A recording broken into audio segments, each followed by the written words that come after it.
রতন, ও রতন, আইস তো হাট নাই, আইস তো কাঁচা মাছও পাস নাই, আইস তোর বুকের নরম তাজা কলিজাটা আমারে দিবি বাজান, বড্ড ক্ষুধা লাগছে আমার।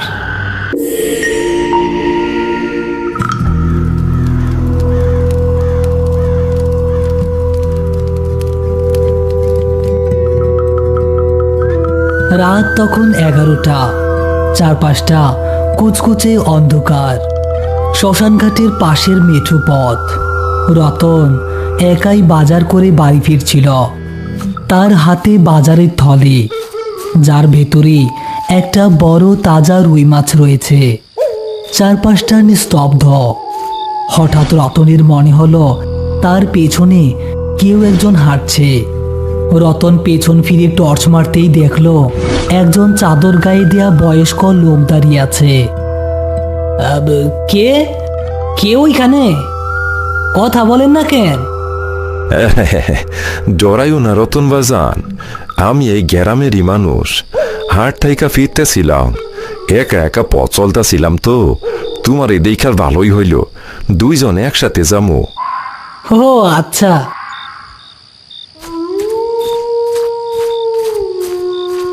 কিন্তু আপনার তো শিমুল তুলিতে আগে দেহি নাই, তা চাদরটা এমনি মুড়ি দিয়া রাখছেন কেন?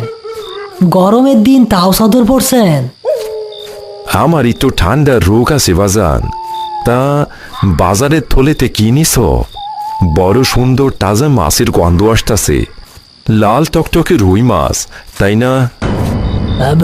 আপনি কেমনে জানেন রুই মাছ? বাজারের থলে তো কালো প্লাস্টিকের, বাইরে থাইকা তো দেহার কোনো উপায় নাই, আর গন্ধ পাইলেন কেমনে? আমরা পুরানো মানুষ বাবা, গন্ধ সুইকাই মাছের জাত বইলা দিতে পারি। রতন, মাছটা খুব সুন্দর, আমার একটু দিবা, আমার বড় ক্ষুধা লাগছে। কাঁচা মাছের স্বাদ বড়ই চমৎকার। কাঁচা মাছের স্বাদ চমৎকার মানে? মানুষ কি কাঁচা মাছ খায়? আর আপনি আমার নাম জানলেন কেমনে? আমি তো আপনার আমার নাম বলি নাই। ধীরে ধীরে চাদরটা মুখ থেকে সরাতেই রতন দেখল লোকটার মুখটা স্বাভাবিক মানুষের মতো নয়। তার চোয়ালটা ঝুলে আছে এবং মুখ থেকেই অনবরত লালা ঝরছে। সবচেয়ে ভয়ানক ব্যাপার হলো লোকটার পা দুটো উল্টো দিকে ঘোরানো। রতন, আমারে মাছটা দিয়া দে, নাইলে তোরেই আমি কাঁচা খাইয়া ফেলবো। ওরে বাবারে, ভাইজান, আমারে বাঁচান, আমারে বাঁচান ভাইজান।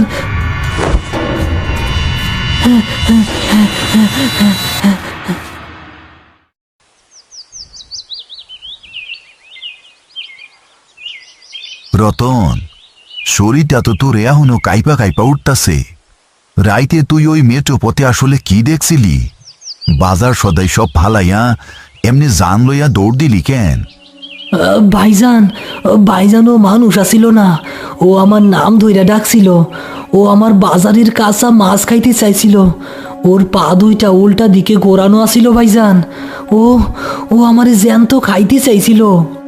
করিম, রতন যা দেখছে ওইটা সাধারণ কোনো ভূত প্রেত না, ওইটা হইল মেঠো পিশাচ। শ্মশানের পাশে যেই খালটা আছে ওইখানে এক মেসো ডাকাত খুন হয়েছিল 10 বছর আগে। ও কাঁচা মাংস আর রক্তের কাঙ্গাল। জবার ভাই, এই আপদ কি শ্মশান সাইডা মেট্রো পথে ঘোরে নাকি? রতন তো ওর কোনো ক্ষতি করে নাই। শোনো করিম, এই পিশাচের একটা নিয়ম আছে। ও যার হাতের বাজারের গন্ধ একবার পায় ও প্রতি রাতে তার পিছনে পিছনে আসে। ও রতনের হাতের মাছের গন্ধ পাইছে, তার মানে ও আজ রাইতেও আসবো। জব্বার ভাই, আমি আর রাইতে ঘরের বাইরে যাবো না, ও আমারে মাইরা ফেলাইবো। ভাইজান, ভাইজান আমারে বাঁচান। ভয় নাই রতন, আইজ রাইতে আমি আর জব্বার ভাই তোর গয়ে থাকমো।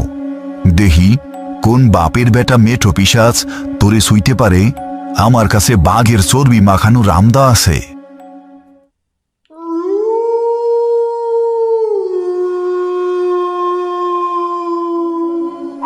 রাত তখন 12টা। রতনের শোবার ঘর। রতন বিছানায় শুয়ে আছে।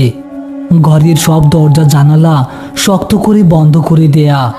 করিম রামদা হাতে দরজার পাশে দাঁড়িয়ে, আর জব্বার আলী এক কোনায় লণ্ঠন আর কুপুরি কাটানোর তেল নিয়ে বসে আছেন। চারপাশটা একদম থমথমে।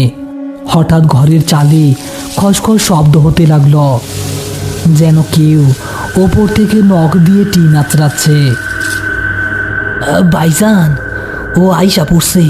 চালের উপর ও নখ আঁচড়াইতাছে। চুপ কর রতন, কোনো আওয়াজ করিস না।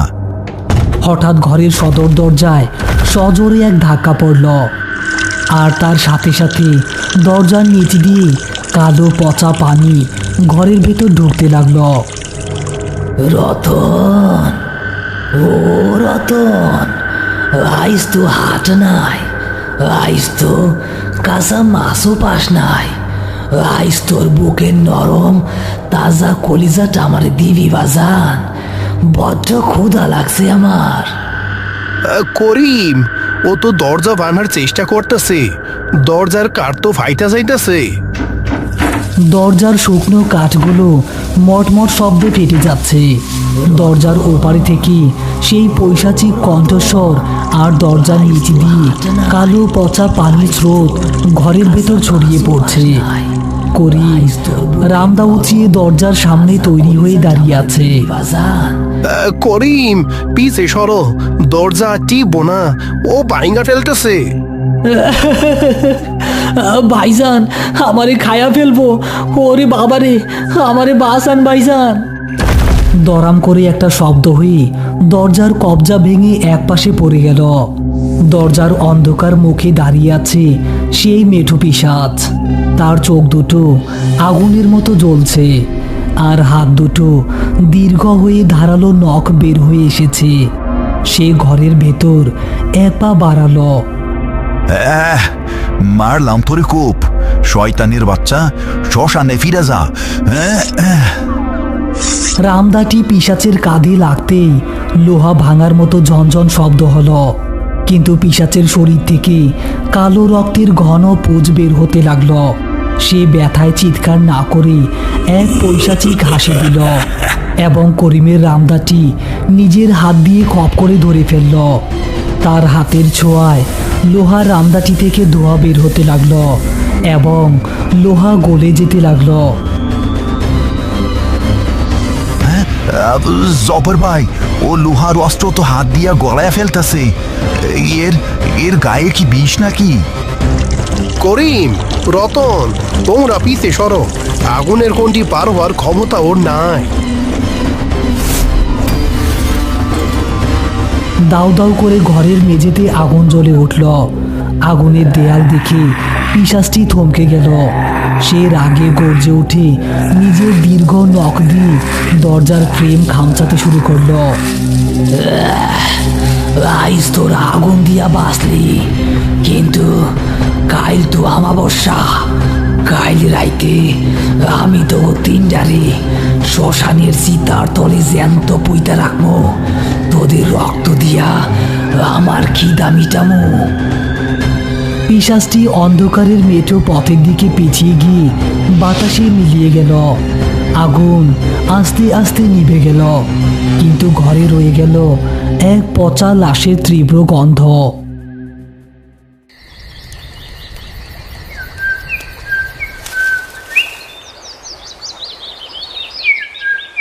ঘটনার 3 দিন পর রতনের ঘরের ভাঙা দরজার সামনে দাঁড়িয়ে আছে করিম আর জব্বার আলী। রতন দরজার পাশে বসে কাঁপছে। বাইরে উজ্জ্বল রোদ উঠেছে। ভাইজান, আইজ রাইতে তো আমাবস্যা, ও তো আমাকে শ্মশানের চিতার তলে জ্যান্ত পুইতা রাখবো কইছে। আমরা কি আইজ গেলাম সাইরা পালামো? না রতন, পালাইয়া বাসন যাইব না, ও শিমলতলির বর্ডার পার হইতে দিব না আমাগো। জব্বার ভাই, কোনো উপায় বলেন, আইজ দিনের আলোতেই ওরে শেষ করতে হইব। করিম, মেঠো পিশাচের আসল শক্তি হইল ওর পুরানো কঙ্কালের মধ্যে। শ্মশানের পাশে যে পচা খালটা আছে, ওই খালের তলায় কাদার নিচে ওর মোরা কঙ্কালটা এখনো মাটি ছাড়া পইরা আছে। হ্যাঁ, মাটি সারা কঙ্কাল? জব্বার ভাই, কঙ্কাল দিয়া কি হইব? দিনের আলোয় যদি আমরা ওই কঙ্কালটা কাদা থাইকা তুইলা কেরোসিন দিয়া পুরাইয়া ছাই করতে পারি, তবে ওর কুপুরি আত্মা চিরদিনের লাইকা ধ্বংস হইয়া যাইব। ও আর কোনোদিন রাইতে মেট্রো পথে আসতে পারবো না। তাইলে আর দেরি কেন জব্বার ভাই? রতন, তুই ঘরেই থাক, দরজাটা আমি দড়ি দিয়া বাইরে থেকে বাইন্দা দিতেছি। আমি আর জব্বার ভাই শ্মশানের খালের দিকে যাইতেছি। না ভাইজান, আমি ঘরে একলা থাকলে ভয়েই মইরা যামু। আমি আপনাদের সাথেই যামু। দিনের আলোয় আমার কোনো ভয় নাই। ঠিক আছে, চলো। তবে হাতে কোদাল আর কেরোসিনের বোতলটাও নেও। শ্মশানের খাল বড়ই অপয়া জায়গা। সেদিন দুপুরবেলা শ্মশানের পাশের পরিত্যক্ত পচা খাল পার, চারপাশ ঘন জঙ্গলে ঘেরা। দিনের বেলাতেও জায়গাটা অন্ধকার ও ঠান্ডা। খালের কালো পানির ওপর কাঁচা কচুরিপানা ভাসছে। করিম খালের হাঁটু পানিতে নেমে কোদাল দিয়ে কাদা খুঁড়ছে। ভাইজান, কিছু পাইলেন? দুপুরের রোদও কেমন জানি ঠান্ডা লাগতেছে ইহানে আইসা। জব্বার ভাই, এই হানে শক্ত কিছু একটা আটকায়া আছে। মনে হইতেছে একটা কফিন বা বাঁশের খাসা। করিম, জোর লাগাও। ওই তো মানুষের হাড্ডি বেহা যাইতেছে। কুসকুসে কালো হইয়া গেছে হাড্ডিগুলা। ওরে বাবারে, ওইটাই কি পিশাচের কঙ্কাল জব্বার ভাই? কঙ্কালের হাতটা দেখেন কেমন জানি লম্বা। পাইছি শয়তান রে।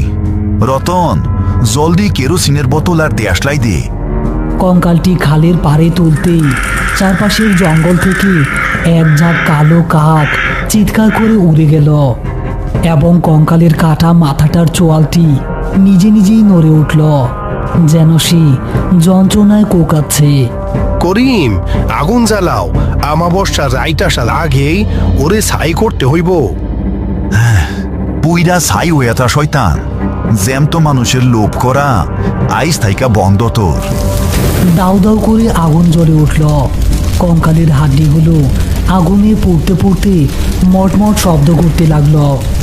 আগুনের ভেতর থেকে এক শেষ আর্তনাদ বাতাসের ফিসফিসানি হয়ে নদীর পানিতে মিলিয়ে গেল। কঙ্কালটি পুড়ে ছাই হয়ে মাটিতে মিশে গেল।